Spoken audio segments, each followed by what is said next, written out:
In January 2019, a 32-year-old cowboy rode out from a historic ranch in British Columbia and never came back. 2 days later, his horse was found wandering alone on a snowy logging road. Saddled, bridled, reins broken, but there was no sign of his rider, Ben Tyner. Search teams, helicopters, local cowboys, and Ben's own family scoured the Nicola Valley for days. They found nothing. No phone, no clothes, no footprints that told a clear story. Years later, police are calling his disappearance a likely homicide. But no one's been charged, and Ben has never been found.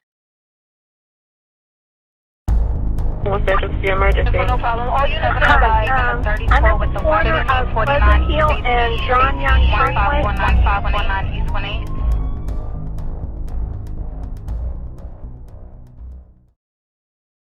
Welcome to Crime Solvers Central. I'm Charlie. And I'm Jace. And today, we're looking at the disappearance of ranch manager and working cowboy Ben Tyner out of Merritt, British Columbia.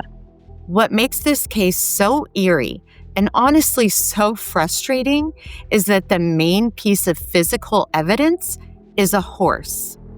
A fully tacked horse standing alone in the snow. The rider is gone, and for all of the searching that's been done since 2019, there still isn't a single publicly confirmed trace of Ben. To understand why that's such a red flag, we need to talk about who Ben was. He wasn't a beginner who just moved out to the country. He grew up in a ranching family, spending his childhood and early adulthood around cattle and horses. By his early 30s, he'd worked ranches in the U.S. and abroad, and took on a big job managing Nicola Ranch near Merritt. So this is a guy who lives the cowboy lifestyle. Long days in the saddle, bad weather, unpredictable terrain. That's normal for him. When someone with that level of experience goes missing on what should be a routine ride, people who know that life immediately go, something is off here. Friends and family describe him as hardworking, honest, and happy to help anybody out. There's nothing in the public record that ties him to gangs, drugs, or any of the patterns we sometimes see in higher-risk missing persons cases.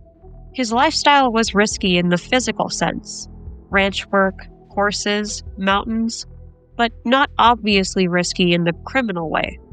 And by January 2019, he's only been at Nicola Ranch for about 3 months. New country, new job, new community. He's still learning the land and the people around him, which is important when we start talking about who could have crossed his path in that short window before he disappeared. So let's walk through the key parts of the timeline. We're in late January 2019, just outside the city of Merritt in the Nicola Valley. It's winter. You've got snow in the hills, freezing temperatures, and a maze of logging roads and ranch land all around.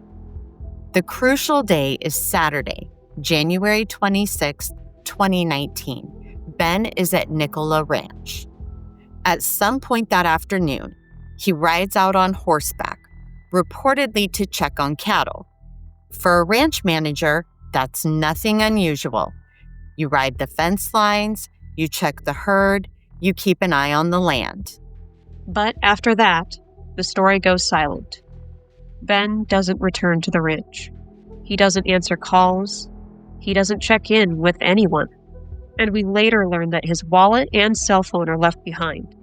He also leaves his dog, Sioux, which his family says he almost never did. For the people who knew him, that detail alone is alarming.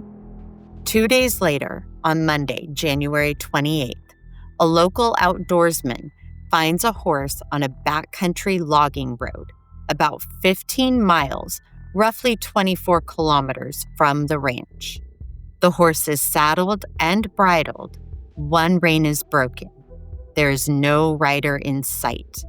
That horse is eventually confirmed to be Ben's. That discovery kicks off a huge search. The RCMP, search and rescue teams, local volunteers, First Nations community members, and local ranchers all join in. They use helicopters, people on horseback, snowmobiles, and ground teams. But for all that effort, they come up empty. No clothing, no tracks that clearly lead to him, no phone, no body. After several days, the official search is scaled back because conditions are dangerous and there aren't any new leads. There are follow-up efforts later, but nothing concrete turns up. At this point, publicly, the messaging is careful. Police say they can't rule anything out. Maybe an accident, maybe he got lost, maybe something else. But behind the scenes, you can tell they're looking at something more than just a lost cowboy scenario. That becomes obvious in March 2019 when the RCMP's major crime unit steps in.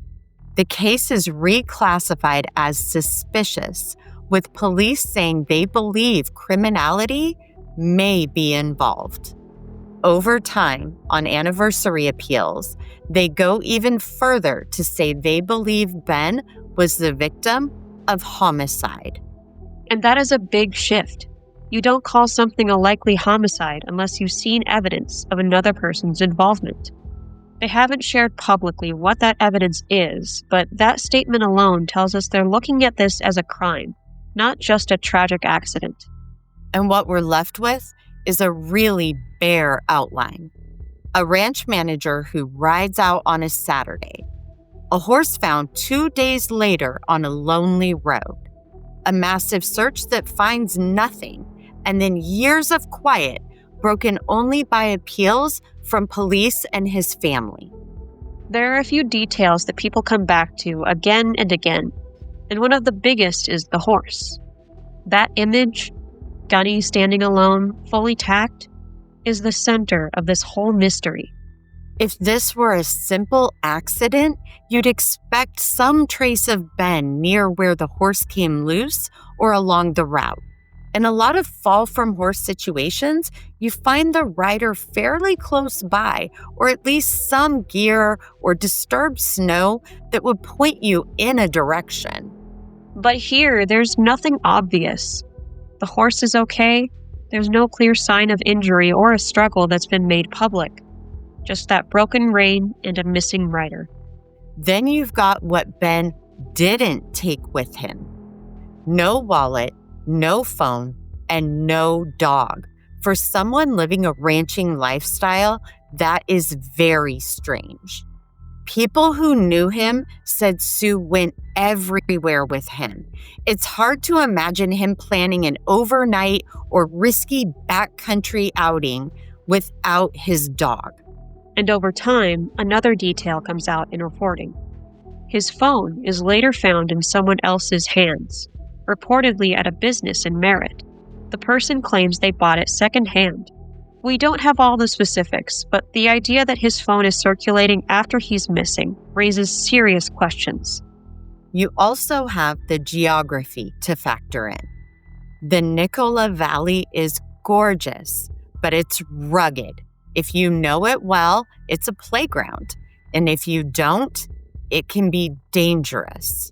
But it's also a place where, if you wanted to hide a body or evidence, there are a lot of remote spots where you're unlikely to just stumble across something. Investigators will have looked hard at Ben's recent contacts. People at the ranch, people he met in town, any personal or work-related conflicts in that 3-month period. We don't get to see that file, but the fact that the major crime unit stayed involved tells us they found enough to keep treating this as an active investigation.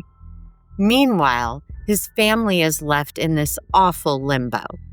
They've come up to BC to search, they've done press conferences, recorded video appeals, and supported rewards for information.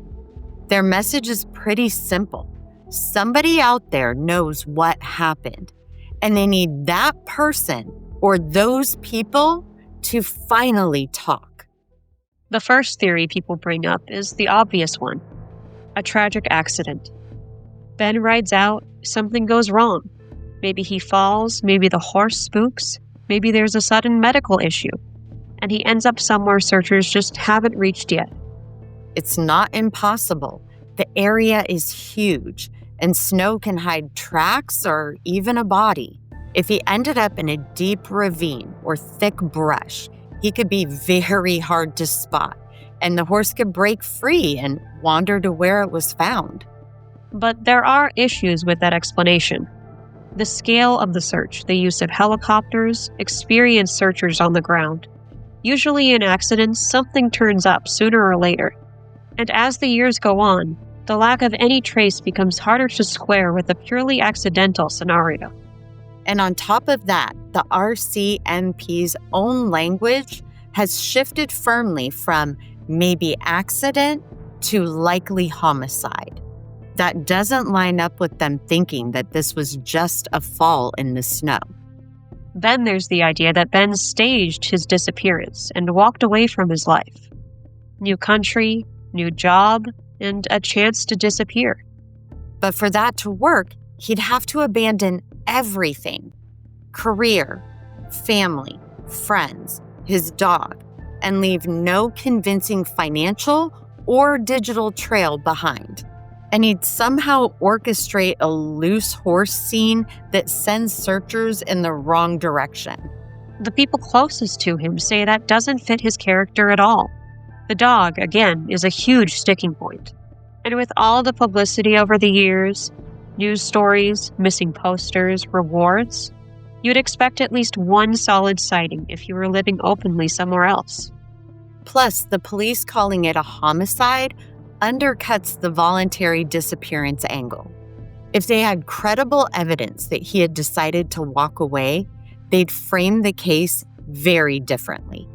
The third theory, and the one that feels most consistent with what investigators have hinted at, is that Ben was harmed by someone, possibly someone he knew. That could be connected to his work at the ranch, a personal dispute, or something from his past that followed him to Canada. In that scenario, the separation of him from the horse could have come from a confrontation, a struggle, or even a deliberate effort to stage confusion.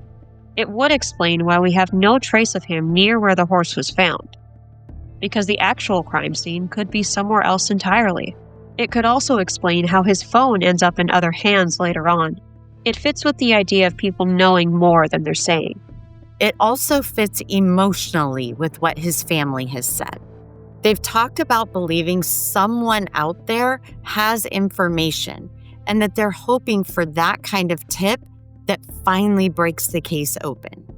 That doesn't sound like a family who thinks he just slipped off his horse and vanished.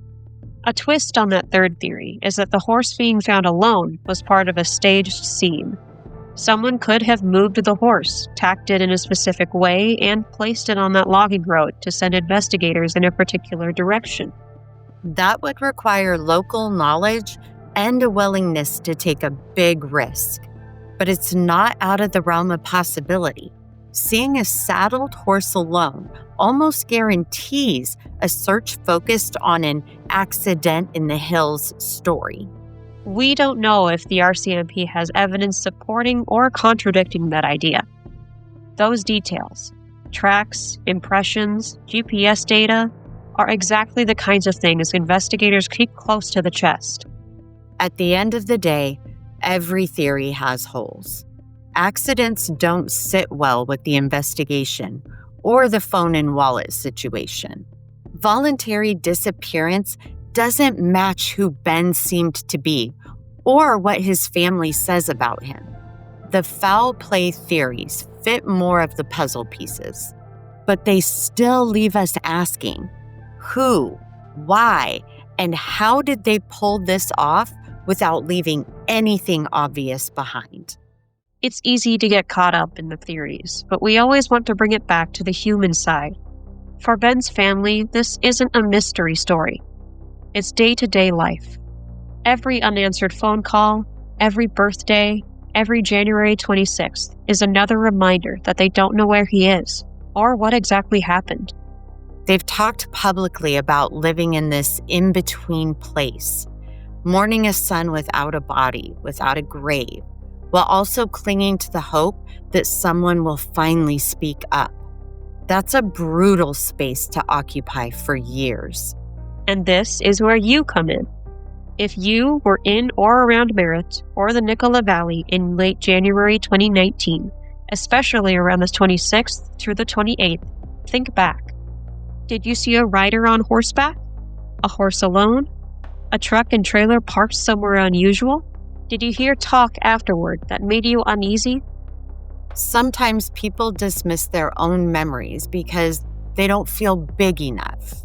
But in cases like this, investigations are often built out of small pieces. Bits of gossip or odd behavior, changes in someone's routine, unexplained possessions like a phone that didn't seem to belong to them. If you have any information about the disappearance of Ben Tyner, you can contact the Merritt RCMP or the RCMP Major Crime Unit in British Columbia. You can also send tips anonymously through Crime Stoppers if you're worried about your name being attached. And if you'd rather start by coming to us, you can reach Crime Solvers Central directly. Visit crimesolverscentral.com and use Ben Tyner's official page to provide any information you may have.